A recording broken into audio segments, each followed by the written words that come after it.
It's probably the first time that Hilda has not fully known what to do with Sabrina. I think in part 2 it's darker, actually. I didn't know that that could happen after cooking a child, but it is darker.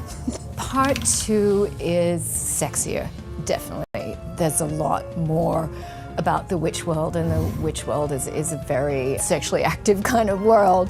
And Zelda's very much involved in that as well. I think the biggest difference between part 1 and part 2 is Sabrina especially has grown up. You can feel that just in her confidence and her demeanour. But obviously I'm going to have to eat her or kill her or do something bad with her. I get to build upon what we touched on, because like he's got a rich past, a lot in his past that we're not really privy to 100%, and to be able to kind of harken back to that without the audience really knowing is what's been the most fun.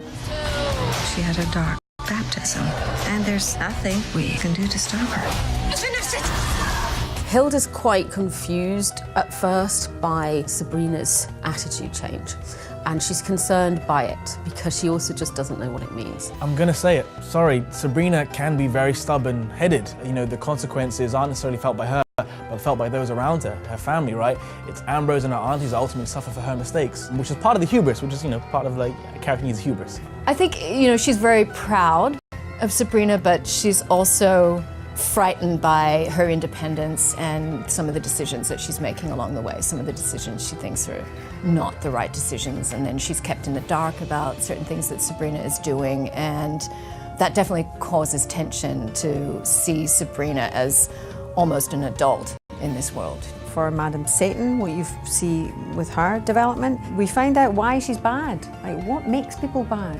I think she intrigues Sabrina, and I think there's a genuine fondness between the two of them, but I'm not sure it's going to end that well for one of them. I feel I must warn you. This is who I am.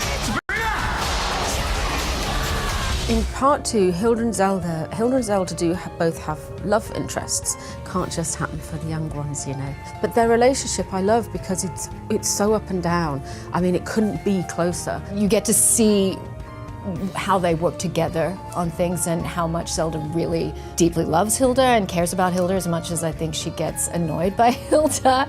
You'll see someone messes with Zelda and Hilda deals with it, and it doesn't end well for the person. They're such different personalities, but when it comes down to it, she's got Hilda's back all the way.